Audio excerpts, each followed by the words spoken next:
Business stories making the rounds in the country right now. I know a lot of business owners in the country are crying foul as a result of one development that happened in the past 24 hours here in Nigeria. We're bringing you up to speed with that particular report. Of course, we have a couple of headlines to share with you. We've got oil dealers threatening shutdown over Forex crisis. Still on the Forex crisis, we also have one of the biggest stories, in the business scene.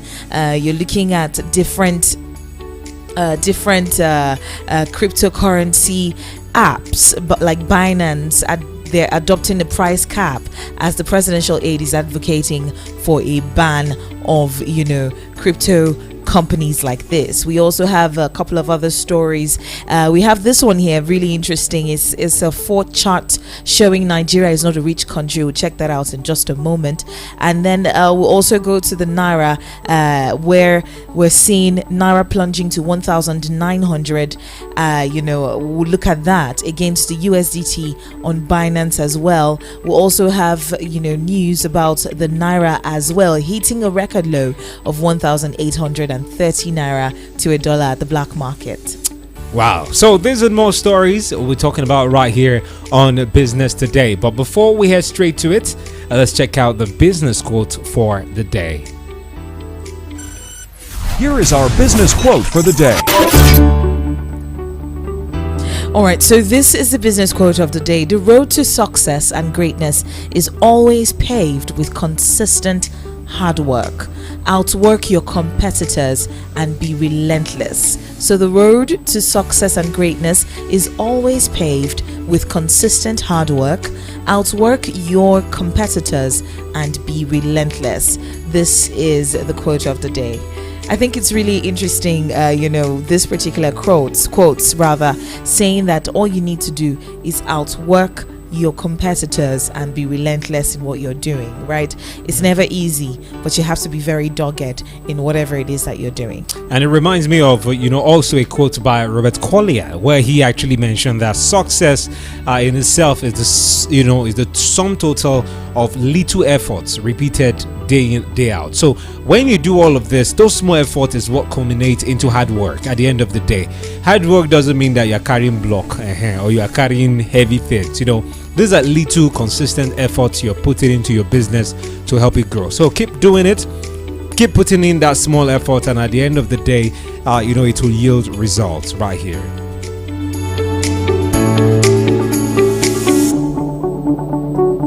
All right, let's start the show officially with the biggest story for the day. It's on Binance, and Forex is on the Forex market. Binance adopts a price cap as presidential aide advocates ban. Peer-to-peer exchange Binance has capped the selling price of cryptocurrency stablecoin Tether on its platform, even as it revealed its preparedness to work with the Nigerian authorities. Now, according to Binance in a blog post on its website on Wednesday, its peer-to-peer platform is market-driven and not for currency pricing in Nigeria. It said that Binance provides a P2P marketplace, not a price discovery platform.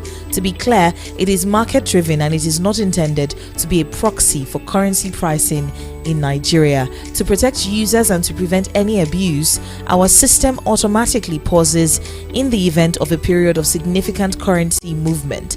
Late last night, we observed a temporary suppression of prices that briefly reached our system limit. We quickly made the necessary adjustment to allow trading to continue. They're looking at some of the things that they're doing to ensure that their own platform is not even a yardstick for what the market price of Naira to a dollar should be. The BDCs as at last 2 weeks or so, they were saying that it's companies like Binance that influence what Naira sells, dollar sells at the market. But now they're saying that they even have systems in place to prevent the overfloating of the Naira on their own system as well. So Simeon, at this point in time, it's just really, really complicated because the EFCC and the CBN are moving against different platforms like this to these platforms, according to them, that are trying to manipulate the national currency to ground zero. And basically, the presidential aide Bayo Nanuga, he has lashed out on Binance yesterday, and he's saying it was blatantly setting exchange rates for Nigeria and hijacking the CBN role. Binance facing regulatory showdown in many countries and causing disruptions in the currency market should not be allowed to dictate the value of the naira, not on its crypto exchange platform. Other crypto platforms such as KuCoin, Bybit should be banned from operating in our cyberspace. FX platform Abuja should also be rebanned.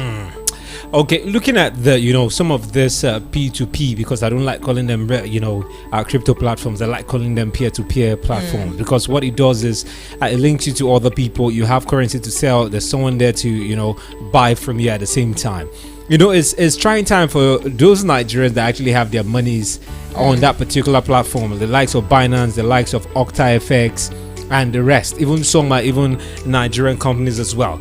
Now let's look at the impact of this particular decision on Binance. Remember, it was just yesterday that most Nigerians couldn't access the platform, and in less than 5 hours, Binance themselves came out and made a statement on that particular issue, and also talked about their cooperation with the Nigerian government, and whatever the Nigerian government wants them to do, they're going to find a way around it. This is to show the impact of Nigeria on that particular platform. And of course, I had to go to Binance official website, and I had to look at the top 10 countries with for activities on cryptocurrency. Even though and I had to read through it, and I realized that Nigeria is sitting on the number 6 in the world. Nigeria number 6. Vietnam is the number 1 country in the world on that particular platform. So that's to show the significance of Nigerians that are particularly using that platform. I'm not even talking about Nigerians that are using VPN, or even not even in the country, that are using US and other countries. If all Nigerians are to use their real countries and not find a way to bypass it, we will see the number of Nigerians. It might increases. Have been more than 6, So that's the impact this is having on Nigerians. I've seen some Nigerians crying foul on social media that what is it now? Some cannot even open the page. It's not opening. But it's good that Binance have come out to speak on it. They've said, try to explain how their system works, that their system doesn't allow for hoarding of dollar. It's just a peer-to-peer platform where, okay, this is it, you have, and this, yes, they're not the one determining the rate of dollar as opposed to what the federal government of Nigeria thinks. That's what they're explaining, and they have said, okay, we will still find a way to work with you, that notwithstanding. So some Nigerians that are using that platform, okay, let's hope and see. Let's just wait, pretty much. Let's hope that something is being done. And of course, we get to see the federal government probably lift the block or find a way around it. All right, power will be restored soon, says Adelabu. He's assuring Nigerians power will be restored soon. Adelabu assures Nigerians. The Minister of Power, Adebayo Adelabu, has assured Nigerians that power will soon be restored. Adelabu, who spoke through his media assistant Bolaji Tunji, and the federal government and the gas suppliers would soon reach an agreement to resume the supply. I can tell you that very soon everything will be resolved. The minister has met with the gas companies and they're going to sign an agreement. After that, they will resume the supply of gas. Efforts are being made to pay up a substantial part of the debt. Normalcy will be restored soon, Tunji said on Wednesday. However, newsmen learned that the gas companies had refused to resume the supply of gas to power generation companies unless all outstanding debts were offset. Adelabu had earlier disclosed that the gas companies were being owed 1.3 billion dollars, and that informed their decision to stop the supply of gas to all the gas-fired power plants since January. Now, in a recent interview with newsmen, Adelabu disclosed that the federal government owed the power distribution companies, making it difficult for the discos to fulfill their financial obligations to the gencos. Today, we're owing 1.3 trillion naira to the power generating companies, out of which 60% is being owed to gas suppliers. Today, we have a legacy debt prior to 2014 to the gas companies of $1.3 billion. At today's rate, that is close to 2 trillion naira, he said. I saw that that report at the end of the day. I remember some days ago, I think it was early in the week on Monday, Nigerians were actually calling for the resignation of the Minister of Power, talking about Adelabu himself. And it's a good one that is actually has come out to clear the air on what is happening, the outstanding debt owed to power generating companies, as well as those who are in charge of gas supplies to this power generating companies as well. We just hope that those debts are cleared, and of course we get to see stable power supply in the country, because we are heavily bent, most power generation, we are heavy on gas in this country. And of course, if suppliers are saying they are not supplying us, where do we see pepper? And Simeon, we've had blackouts in Abuja, even across the nation, for a couple of weeks now. And at this point, why should Nigerians suffer for the negligence of whoever was probably in charge of that? Because if you're looking at the debts, they're saying prior to 2014.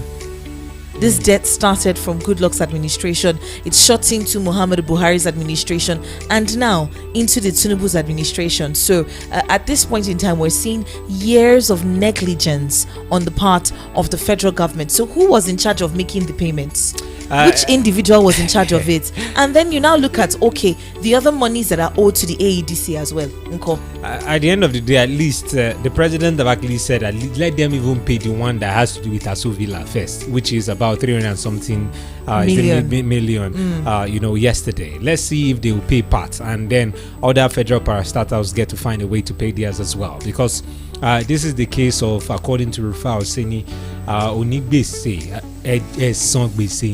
which means debt owners pay your debt. And finally, before we go, let's talk about the naira, as it has hit a record low of 1,830 naira to $1 at the black market. Nigerian naira on Wednesday experienced a significant depreciation, reaching a record of 1,830 naira to $1 in the parallel market, commonly known as black market, in this climb. And this actually marks about 7.10% decline, or 130 naira weaker compared to the previous day figure, which we saw at 1,700 naira. With the recent developments, some peer-to-peer platform being blocked, EFCC raiding BDCs, we just hope that it yields significant result for us as Nigerians. All right, so that's the size of our package this morning on Business Today, Voice of the People, 96.1 FM. Coming up next, the other segment of the show for 30 minutes is What's Trending. Do keep it locked right here. Gesiri Agua is my name. And of course, I am Simeon Sunday.